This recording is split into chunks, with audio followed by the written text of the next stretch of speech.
if the state has sniffed around some pretty contentious issues, and tonight we've come across one that may really get your goat.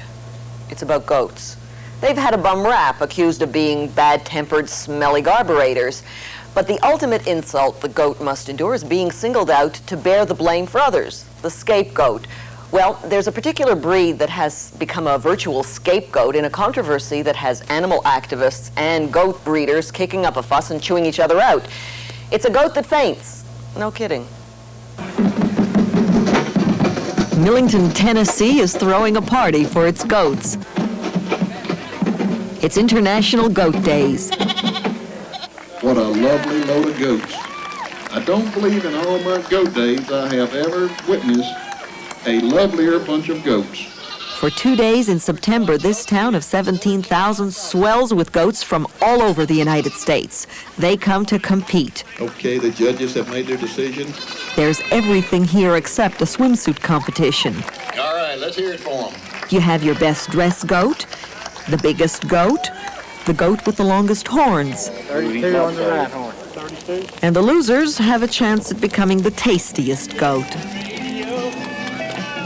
But this is what really brings the folks into the tent. The Miss Nanny Talent Contest. The second prize goes to the woman who most looks like a goat. And the crowd loves it. Okay, how about that, Miss Nanny Fanny, sponsored by the Cut and Loose Hair Salon. Some people pamper their cats, dote on their dogs. Others have a very soft spot for their goats. And for many here in the United States, their prize pet is a goat that keels over and faints. This is the American Tennessee fainting goat. It's not actually fainting, it's just falling over. It happens when it gets startled or scared. Its muscles stiffen and it keels over. It only lasts for 10 to 30 seconds, but for animal rights activists, that's 30 seconds too long. This year at Goat Days, the fainting goat contest was canceled, and the animals were relegated to a petting zoo monitored by the animal rights activists. They do not like the notion of giving a prize to the goat that faints first. They say it celebrates a genetic fault. It's even got a name, myotonia. They want the breed eliminated completely, says spokesperson Jean Sullivan. What's difficult for me to understand really is why any farmer or breeder of quality animals would want to propagate a diseased animal. It would be like not wanting to get rid of epilepsy or muscular dystrophy or anything like that. 3 states away in Bloomfield, Iowa, is Runkle's Exotic Animal World. When I was a little girl, I had a goat as a pet, like some people have a dog. Mary Runkle is now the proud owner of 11 llamas, 13 wallabies, and 13 fainters. These are calm and laid back. They're a more pleasant goat to have around. And it rankles Runkle that animal rights people say her goats are sick. She thinks they're gifted. These goats build up their muscles by myotonia, the exercise, the tensing of the muscles. It's like isometrics in people when they exercise. It's just a tensing of the muscles, that's all. So it's not a disease, it's exercise? They are doing this, They don't even have to have self-discipline for their regular workouts to stay physically fit. Hey, people should be so lucky. I should be so lucky. Fainting is actually good for them? Fainting is good for them. It may be good for them, but none of Runkle's fainters was in a fainting frame of mind on this day. Not even Harold, her prize fainter. He just wanted to hide out in an old commercial dryer. No. Harold! Harold stinks. He's a bug. Harold smells! Come on out, Harold. Why does Harold smell so much? Because he's sexually mature and he's But playing coy with us. Harold! Very good! Stiff. After some coaxing, Harold finally struts his stuff. His legs seize up, but he doesn't fall over. So, like a proud grandma, Runkle shows off snapshots of her goats in full faint. She says a simple boo in their face would make them fall over, but she won't do it. She says she does not want the animal rights people on her back. Anybody with half a brain can see that it does not hurt them. They're just as healthy as any of the other goats that I have raised, and who's perfect? I mean, should we start eliminating people who have just maybe a defective gene? But you are breeding them for that defective gene. Hey, if we're going for perfection, I'd be the first one to go. But what Runkle loves in her goats also shows up in people. It's called Thompson's disease. In Nashville, Tennessee, home of Twitty City and the Longhorn Steakhouse, is Vanderbilt University. Scientists here are keen on this breed too, not because it's a trendy pet. They study fainters to better understand Thompson's disease and other muscular disorders. Dr. James Atkinson, who has a PhD in fainting goats, heads the research team. It's not harmful for these goats to fall other than just having the inconvenience of falling. And again, this happens day in and day out when they're out on the farm. Any sudden noise, whether it's a dog barking or a car blowing its horn, can provoke an attack, and that just occurs naturally. Where did these fainting goats come from, you may wonder?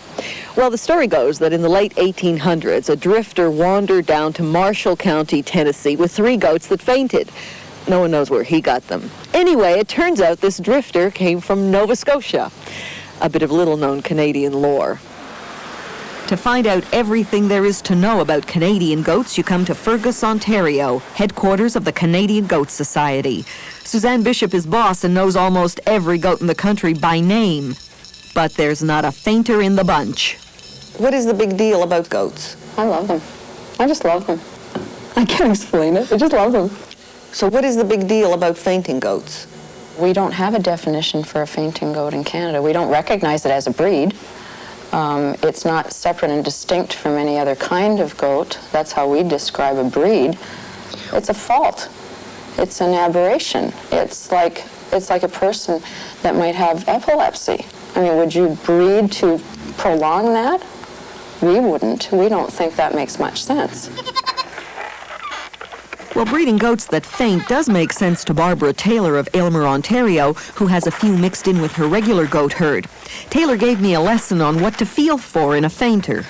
How do you tell the difference? They all look like goats to me. Okay, basically you have to feel. Feel? Okay. Yeah, you just what am I feeling? Animal. Feel the muscling on her. A lot of muscles. This is... The oh, yeah.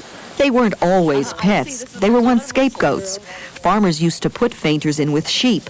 A wolf won't chase after a mutton dinner when confronted with a prone goat. There's something that's an old breed that we'd like to keep.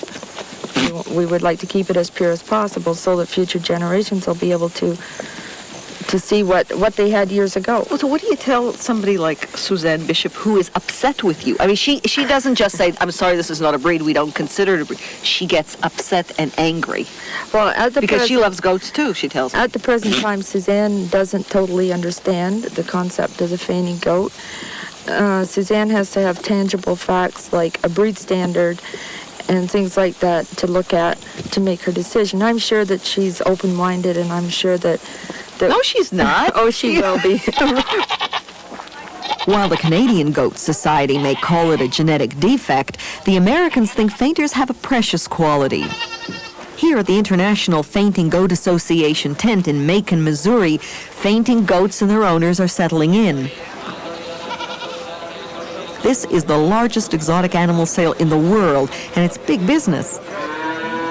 Camels go for $10,000 US. You can pick up a Watusi for about $8,000 and walk away with a zebra for $6,000. But fainters are the fast-growing fad. A pair of ordinary goats can cost you about $150, but if they faint, be ready to fork over $1,000. Now, for that kind of money, you want to make sure you're getting the real McCoy. We've already found out how finicky fainters can be. At home, most all these goats faint pretty easy, but around here, there's noise, and they got to be relaxed to faint. Don't you think they have to relax? You have to have them relax. Yeah. In cool weather, the goats really react. Especially in the mornings, they're just have goats laying everywhere. If you want to sell a fainter here, you have to register it. 502 is the, that's the goat's number. To register it, you have to prove it faints. So Registrar Ruth Prentice demands a picture of your goat on its back, and she is not easily fooled by fakes. By the way the legs are extended out from the body, I can tell if it's fainted or not. And if I have a question in my mind as to whether it is actually a fainter or not, I send it to one of the board of directors. And if they have a question, they send it to another member, and a cooperative judgment, I would say. If you want to register your Canadian fainting goat, you will have to take its picture to the U.S. because Suzanne Bishop, who's in charge of Canadian goats, will not allow fainters into her society. How can they tell that it's a fainter if it's not fainting? When they register? Well, from what Down I there. We don't do that here. Well, they take a picture of it on its back. Are you serious? No, you're putting me on. They take a picture of it on its back. Or, well, I don't know, when it faints, does it fall on its back or on its side?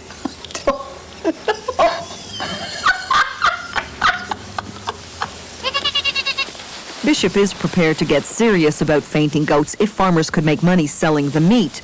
The extra muscles make for a mighty juicy chop. If your goal is to breed animals so that they'll faint faster than the next goat, I have a real problem with that. If your goal is to use those animals to increase the meat production of its offspring, I don't have a problem with that. So that's practical. If they are bred for the meat and the proof is in the plate, have you ever eaten a fainting goat?